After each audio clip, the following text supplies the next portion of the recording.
There's a little lag. Okay, good evening.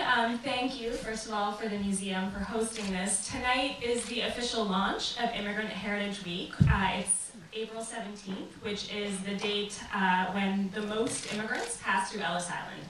So that is why every year Immigrant Heritage Week kicks off. And I could not imagine a better kickoff than this film. The Mayor's Office of Immigrant Affairs is really a bridge between New York City's immigrant communities and City Hall. And one of the things that we really want to focus on this year as an administration and as an office is this, how do we advance the rights and how do we promote social justice for immigrant communities, including the many undocumented immigrants within New York City who are of all stripes, as the film shows. My own story, my parents are immigrants from India. There was a lot in that film of the family that just really resonated with even my sort of experience of trying to get to know relatives who live oceans away, and sort of how you try to create that kind of bridge in that community across space and time.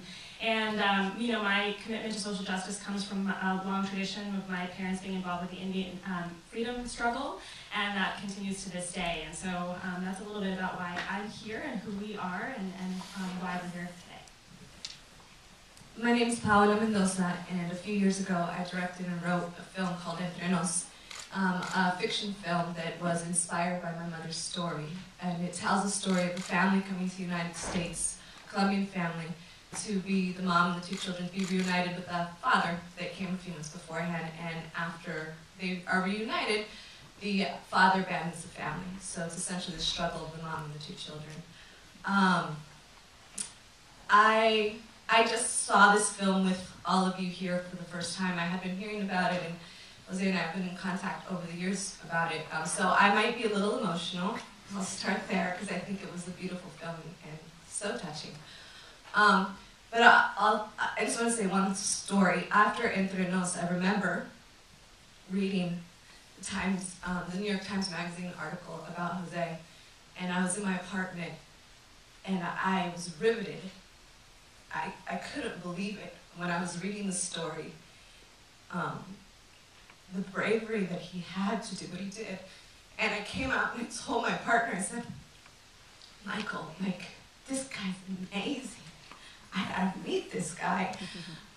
And life would have it that we met, and I'm so honored and proud, beyond just a filmmaker, but as an activist, as a friend, and your journey in your film is, I think, also the journey of the United States, of Americans. So seeing that reflected was beautiful and powerful. So thank you for letting me be here.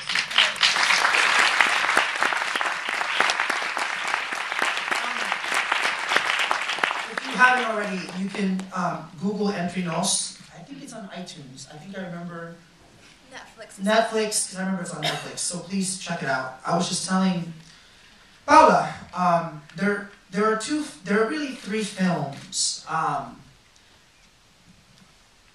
that really grounded me in terms of how to think about this film. I should say, by the way, before I keep going, there are two people here that I really must recognize.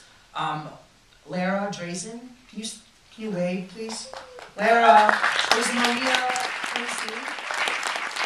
So they put up with my craziness. And Lara for 3 years of this craziness, of like flying across the country. So I am nothing without them. And Ann Lupo, who I've mentioned, who just graduated. When I met, she was at NYU Film School, and you know, we started off, come with me to Alabama. She was the person that held the camera when that drunken dude was doing the music. And I was worried like crazy for Ann. I was like, Ann, don't drop the camera. Second, oh my God, what is he gonna do? So it's really, I was just saying with Entre Nos, Stories We Tell by a young Canadian filmmaker named Sarah Polley. You should really check it out. And The Joy Luck Club was for me. I came to America in 1993 in August. That film came out in September. To this day, there still has not been a mainstream Hollywood film featuring Asian characters. And I remember when I was younger how embarrassed I was of the way my grandparents spoke English. Kind of the halting, heavily accented. As a kid, as an immature kid, I was so embarrassed by that because I thought it was not American. And of course, when I got older, I'm like, what are you talking about? How can I not be proud of that? So for me to even put them on film and embrace that, right, is already a way of kind of honoring them. I was really fortunate. I got to meet Janet Yang, the woman who actually produced the Joy Luck Club. She's now one of our executive producers of the film. And it's interesting how life kind of works like that. I'm just really, I've said from the very beginning when the New York Times article happened, and thanks for the New York Times for even publishing the article, is before we change the politics of this issue, we have to change the culture of this issue. If everybody thinks of us, and as I've traveled around the country, I have to tell you, for me, the most tragic thing, I've done about 190 events in 42 states. I was just in Lubbock, Texas yesterday, the second most conservative. It's actually one of the schools that did an event called Catch an Illegal Immigrant that was hosted by the Young Conservatives of Texas. So I went to Lubbock to meet with the Young Conservatives of Texas and show the film. It was fascinating. But for me, the most tragic thing is as I traveled around the country, how many people literally use the word illegal and Mexican interchangeably. If you think about it, as everybody who follows immigration law knows, after 9/11, immigration in this country changed. It used to be called the Immigration and Naturalization Service. Then it became Orwellian, and the Department of Homeland Security and Immigration and Customs Enforcement. So we were terrorized as a country. We were terrorized in the city. And then we started terrorizing each other. And I would say now, as somebody who's traveled this country of ours, to the extent that I've done, that in many ways the greatest targets of this domestic terrorism have been, quote unquote, the illegals. Right? And that's why we have to change culture before we can even focus on the political football that is happening when it comes to this issue. And that's why I think films are important.